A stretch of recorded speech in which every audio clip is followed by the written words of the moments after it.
नमस्कार दोस्तों, मैं डॉक्टर सर्वेश कुमार सिंह, आयुर्वेद चिकित्सक, आप सभी का अपने यूट्यूब चैनल आयुर्वेद संजीवन पे हार्दिक स्वागत करता हूं। दोस्तों, अगर आप हमारे चैनल पर पहली बार आए हैं तो आप इस चैनल को सब्सक्राइब कर लें ताकि स्वास्थ्य से संबंधित नई जानकारी आपको मिलती रहे। साथ ही दोस्तों, आप इस वीडियो को पूरा देखें ताकि आपको पूरी जानकारी मिल सके। दोस्तों, आज जिस विषय पर हम आपसे चर्चा करने वाले हैं वो है ब्लीडिंग पाइल्स, यानी कि शौच के रास्ते से जो खून निकलता है उस प्रकार के बवासीर के बारे में जानेंगे। आखिर वो किस प्रकार का पाइल्स होता है, उसकी कैटेगरी क्या होती है, उसके बारे में चर्चा करेंगे दोस्तों। तो दोस्तों, ब्लीडिंग पाइल्स यानी कि जो इसको इंटरनल हेमोराइड्स, इंटरनल पाइल्स भी कहते हैं, क्योंकि ब्लीडिंग पाइल्स ज़्यादातर अधिकतर केसेस में इंटरनल हेमोराइड से ही आता है। तो आज उसी विषय के बारे में चर्चा करेंगे दोस्तों। ये ब्लीडिंग पाइल्स होता कैसा है, इसके बारे में जानेंगे। तो दोस्तों, आइए जानते हैं ब्लीडिंग पाइल्स यानी कि इंटरनल हेमोराइड्स के बारे में। दोस्तों, मल द्वार से ब्लड आना, खून आना एक सामान्य लक्षण होता है। अलग अलग प्रकार के डिजीज़ में, रोगों में ये निकल के आता है। जैसे कि हमने पिछले वीडियो में बताया था कि ब्लड आने के कौन कौन से प्रमुख रोग, किन किन रोगों में आपके शौच के रास्ते से ब्लीडिंग हो सकती है। तो उसी क्रम को आगे बढ़ाते हुए दोस्तों, आज जो विषय यानी ब्लीडिंग पाइल्स, जो इंटरनल पाइल्स होती है, सबसे ज़्यादा ब्लीडिंग की कंडीशन वहीं से आती है, उसी के बारे में चर्चा करेंगे दोस्तों। इंटरनल हेमोराइड्स, उसको अंदर के मस्से यानी कि आंतरिक मस्से भी कहते हैं, जो अंदर होते हैं, क्योंकि जो ब्लीडिंग की टेंडेंसी होती है वो इंटरनल हेमोराइड से ही आता है। इंटरनल हेमोराइड्स की जो कैटेगरी होती है दोस्तों, 4 चरण में बांटी गई, पहला, दूसरा, तीसरा और चौथा। अगर डिग्री में लेते हैं तो first degree, second degree, third degree and 4th degree. जो भी अपने लाइफ के, जो भी अपने जीवन के 20 वसंत, 15 से 20 वसंत पार कर चुका है, यानी कि अपने जीवन के 20 साल क्रॉस कर चुका है, स्वाभाविक है ऐसे में उनको फर्स्ट डिग्री या सेकेंड डिग्री हेमोराइड्स हो सकता है, क्योंकि आप 20 सालों से शौच के रास्ते का इस्तेमाल कर रहे हैं। ऐसी स्थिति में जो फर्स्ट डिग्री या सेकेंड डिग्री हेमोराइड्स होती है दोस्तों, वो कोई तकलीफ़ नहीं देती है, या बहुत रेयर होता है कि आपको कभी वहाँ से ब्लीडिंग है। ऐसी स्थिति में आपको अगर कोई तकलीफ़ भी नहीं है तो भी आपको first degree, second degree haemorrhoids होने की संभावना है, अगर आप अपने जीवन के 20 साल क्रॉस कर चुके हैं तो। ऐसी स्थिति में ये कंडीशन उस पर ज़्यादा निर्भर करती है जो अपने शौच को नियमित, यानी कि अपने पेट को ठीक से साफ़ नहीं रखते, अपना डाइजेशन ठीक नहीं रखते हैं, नियमित व्यायाम नहीं करते हैं, जो दिनचर्या खराब होने के जो कारण है पेट के, उसको फॉलो नहीं करते हैं, स्ट्रेन करते हैं, ज़्यादा भारी सामान उठाने का काम करते हैं, उसमें ये कैटेगरी यानी कि ये पाइल्स जो है बढ़ने की संभावना तेज़ी से होती है। तो उसी में फिर वो सेकेंड डिग्री से थर्ड से फोर्थ की ओर, चौथे चरण की ओर बढ़नी शुरू हो जाती है।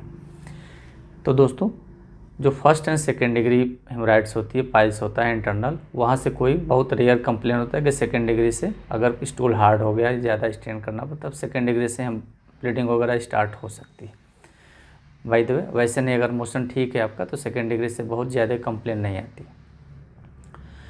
ज़्यादा दिक्कत तब आती है दोस्तों जब सेकेंड से थर्ड की ओर प्रोग्रेस होना शुरू हो जाता है। आपका जो मस्सा होता है इस शेप से, आप इमेज में देखेंगे, जब सेकेंड से थर्ड की ओर जाएगा तो उसका जो एरिया होता है वो आपके शौच के रास्ते को, मल के रास्ते को कवर्ड करना शुरू कर देता है, यानी कि समझिए कि जैसे कि रोकना शुरू कर देता है। ऐसी स्थिति में अगर स्टूल आपका हार्ड आता है, पैखाना अगर शुरुआत का कुछ ज़्यादा टाइट हुआ और आप हल्का सा जोर लगाएं तो उन मस्सों से हल्का सा टीयर, यानी कि खोंच जैसे लगाता ना, कि हल्का सा टीयर कर दिया, थोड़ा सा इरिटेट कर दिया उन मस्सों को, क्योंकि बहुत पतली झिल्ली होती है।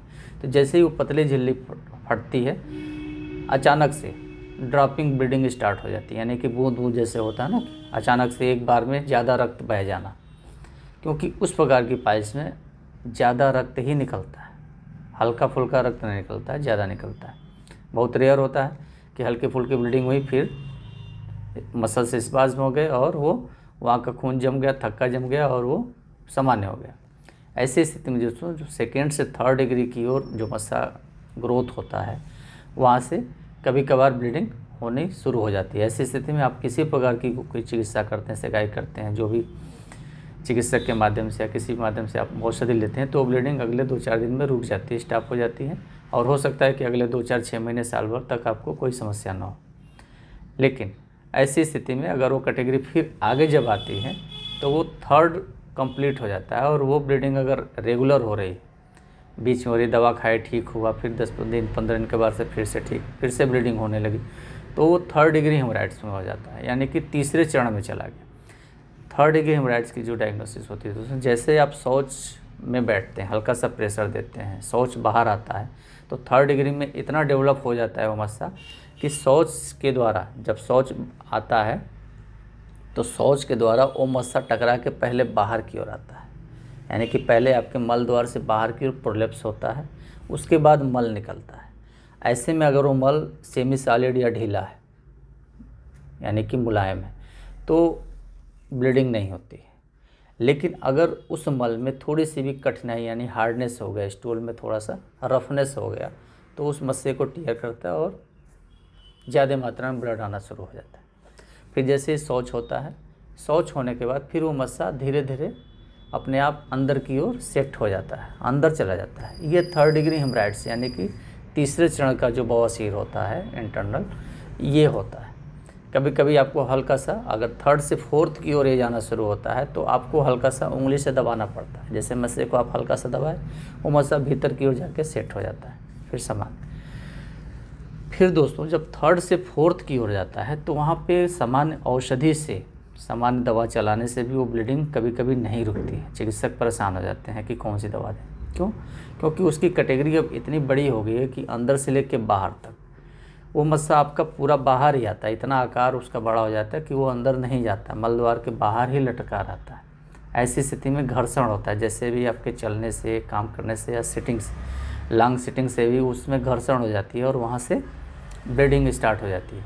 और वो ब्लीडिंग ज़्यादा मात्रा में हो सके, जैसे पिचकारी जैसे होती है, जैसे सिरिंज में आप पानी डाल के फोर्स करते हैं, वो पिचकारी जैसे ब्लीडिंग या ड्रॉपिंग जैसे ब्लीडिंग, या ज़्यादा मात्रा में ब्लीडिंग जो होती है दोस्तों, वो थर्ड डिग्री और फोर्थ डिग्री में ही होता है ज़्यादा। ऐसी स्थिति में ये जो 2 चरण होते हैं, ये लास्ट प्रोसेस में चले जाते हैं, यानी कि अब बिना सर्जरी के, बिना छाड़ सूत्र के प्रोसेस के ये मस्से अब ठीक नहीं होंगे।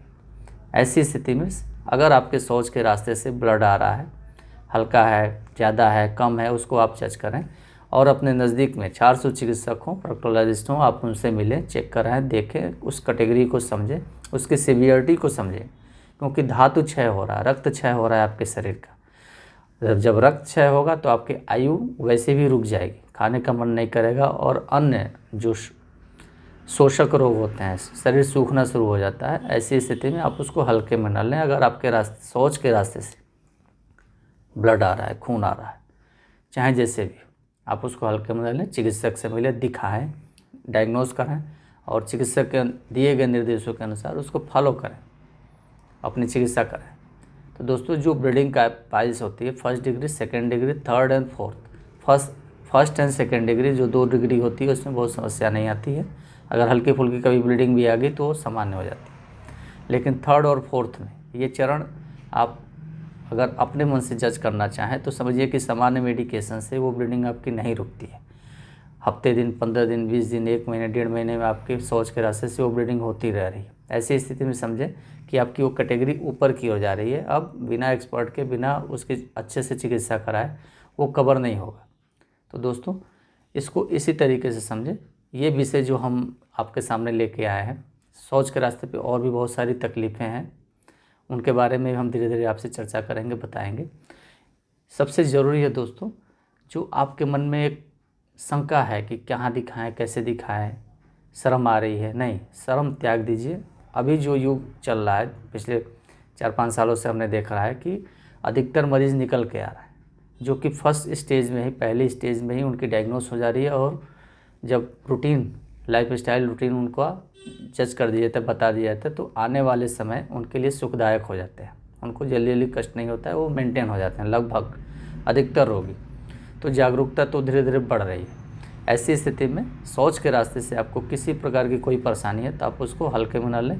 नज़दीक में 400 चिकित्सक हो, सेंटर में हो, ज़िले में हो, प्रदेश में हो, आप वहाँ संपर्क करें, उनसे दिखाएं, अच्छे से ऑब्जर्वेशन हो, और चिकित्सक जब देखेंगे, चेक करेंगे, उसके अनुसार जब इलाज होगा तो वो बेहतर होगा।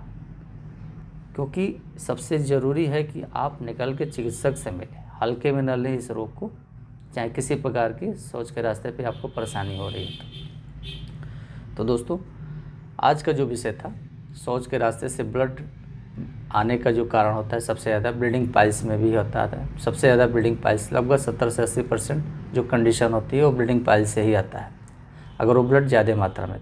फिशर की भी कंडीशन में आता है, पॉलिप की कंडीशन में आता है, वो विषय हम आगे चर्चा करेंगे। आज का जो विषय था ब्लीडिंग पाइल्स, इंटरनल हेमोराइड्स के बारे में जो मस्से होते हैं, आप इमेज में देखे होंगे कि 3rd डिग्री और 4th डिग्री का इमेज आसानी से लिया जा सकता है। 2nd डिग्री के इमेज इंटरनल होते हैं तो उस प्रकार से नहीं जज होता है, वो कोलोनोस्कोपी और अदर डायग्नोस्टिक प्रक्रिया से ही जज हो पाता है चिकित्सक। बाकी जो 3rd डिग्री और 4th डिग्री है उसके इमेज हम दिखाए हैं, आप इसको देखे होंगे। तो दोस्तों अगर आपको आज का विषय अच्छा लगा है तो इसको लाइक करें, शेयर करें और अपने जानने वाले को पहुंचाएं ताकि लोगों को जागरूकता हो, क्योंकि WHO का आंकड़ा है कि अबाउट 70 to 80% लोग इससे ग्रसित हैं। तो समझिए आपके साथ रहने वाला जो 10 व्यक्ति हैं, जो 10 लोग, उसमें से 7 से 8 लोग ग्रसित हैं। भले वो चीज़ आपको बताए ना, या अगर उनको पता चल जाए कि आपने इलाज करवाया तब आपसे उसके विषय में चर्चा करेंगे। स्वाभाविक है, मानसिकता है शर्म वाली, झिझक वाली। तो दोस्तों आप इसको इस प्रकार के विषय को अपने जानने वाले लोगों को शेयर करें, अलग अलग माध्यम से, अलग अलग ग्रुपों पे, व्हाट्सएप पे, अलग बहुत सारे ग्रुप्स हैं, फेसबुक पे, जहाँ भी आप इसको शेयर करना चाहें शेयर करें, लोगों का अवेयर हो और लोग इसके बारे में जानें और निकल के चिकित्सक से मिलें और अपने इस रोग की अच्छी तरह से चिकित्सा करें। तो दोस्तों आज का विषय यहीं समाप्त होता है। अगर आपके मन में किसी प्रकार का क्वेरी है, क्वेश्चन है, तो आप कमेंट सेक्शन में कमेंट के माध्यम से सवाल पूछ सकते हैं। हमारा प्रयास रहेगा आपके सारे कमेंट्स का बेहतर जवाब देना। तो दोस्तों आज का विषय यहीं समाप्त होता है। नमस्कार।